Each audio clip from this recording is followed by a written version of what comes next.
Hey everyone, thanks for giving me a few minutes of your time to get caught up on how to host a YouVersion Bible Plan app.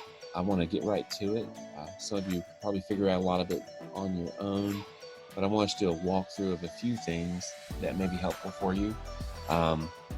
If you have already downloaded the app, on your phone it looks like the Holy Bible there with the traditional looking icon there. You open it up, and if you haven't already signed in, just sign in. I signed in with my Google account.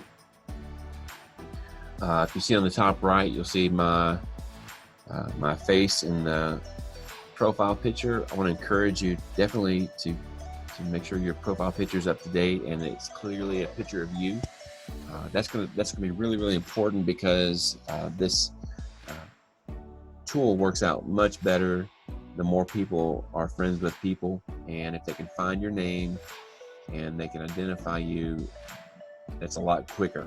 So and if you have a really common name, by the way, I would suggest adding your middle name and just alerting people to look for your full name. But if you can connect anyone you want to be a part of a plan with you, make sure they are your friend. Make sure they are your friend, and that means making sure that they can find you. So let me walk through something really as quickly as I can. Let's say you're going to host a reading plan.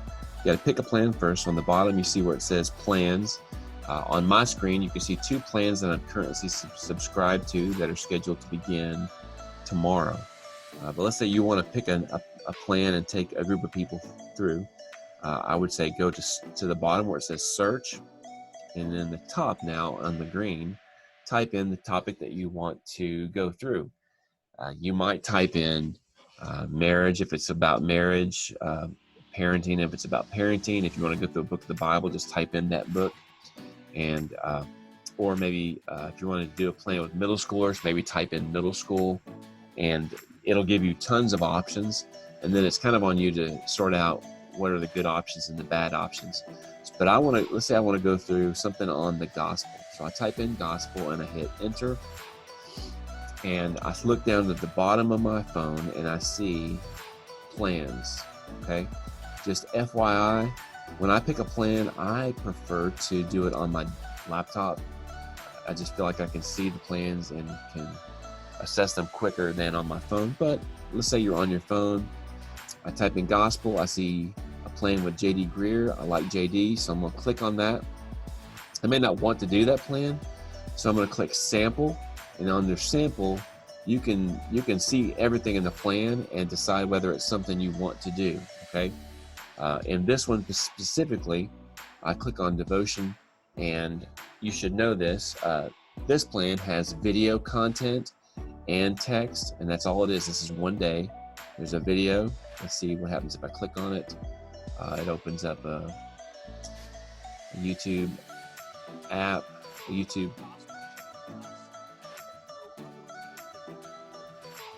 Okay.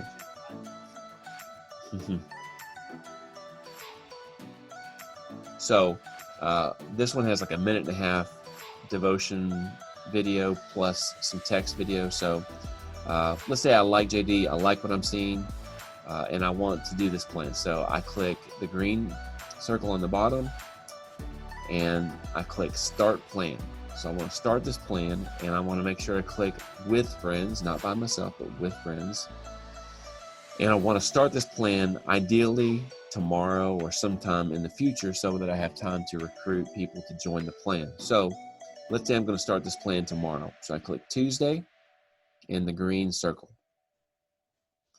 And it will give me the option of picking from my friends to invite them. So let's say I'm friends with Ian Hester. I'll click Ian's name and I'll hit the green circle, and it will send him an invite to this plan, and he can either accept it or decline it, okay? The other option is to send a link to people to join the plan. So on the bottom it says anyone with a link can join. So I click on that.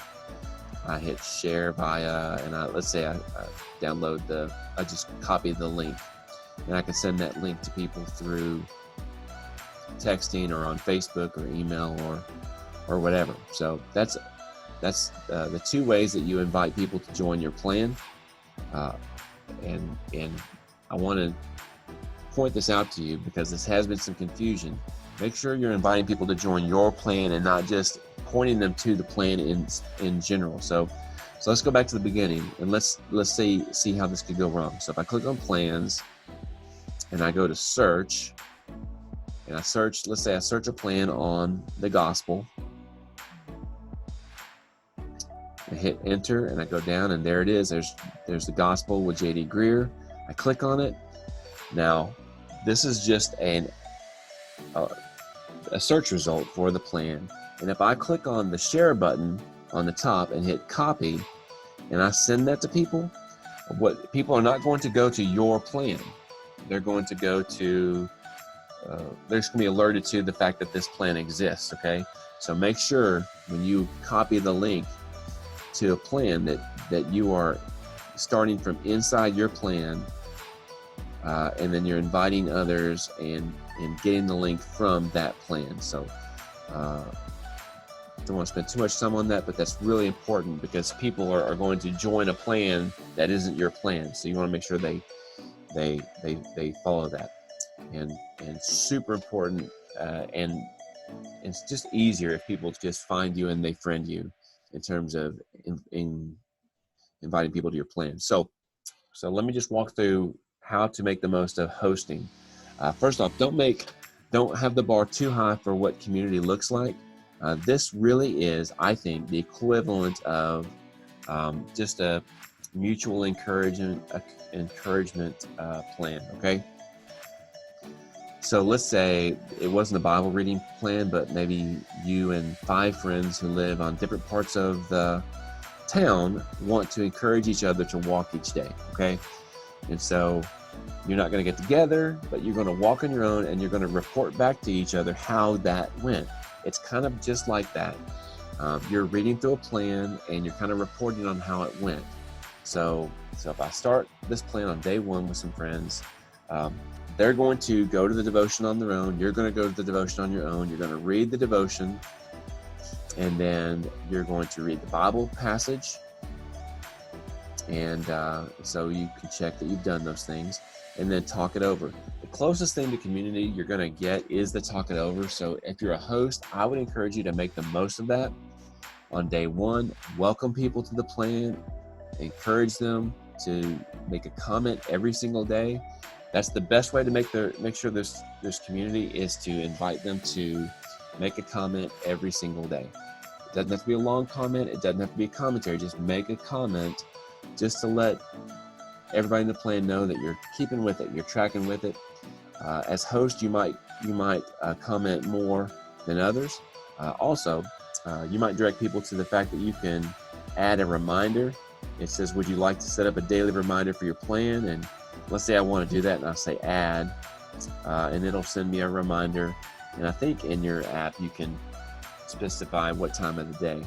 So let's say you're on day 1, you've done the devotional, you've read the Bible passage, and you've talked it over, and you check, and then you're kind of ready for day 2. And so day 2, you'll do the same thing. And I would encourage you, if you're a host plan, if you're hosting a plan, to try to comment first thing in the morning, and then check back later in the afternoon and just see if anybody else has commented, and just like their comments, like their pictures, especially if you are going through this with teenagers.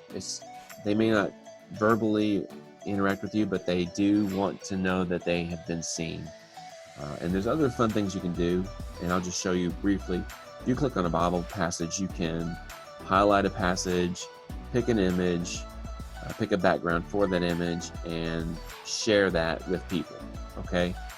And people will generally see that and like it or acknowledge that you've done that. So you can figure that stuff out on your own, but that's what I would suggest a typical day look like. And at the end of the plan, I would encourage you to, in the talk it over section, to type, thank you for doing the plan with me. I hope you'll consider hosting other people or if you want to go through another plan with me, let's talk about a topic that we would both be interested in, and just try to end your plan on a definite note. Don't let it just fizzle. Definitely hang with it. And if you lose half your people, stay with it for the people who choose to stay with it. Okay, finish your plan, acknowledge the work that they've done, and thank them for pressing on. So if you see on the screen, you can see some of the graphics that I've made that other people will see. So anyway, I hope that's been helpful. I'm going to sign off, and thank you again for walking through this tutorial with me. Just send me any questions you have, and I'll try and coach you through as best as I can. Again, pray for this tool to be used. Don't make more of it than it is. Just look for little wins, and sometimes little wins add up to big wins. You have a great day.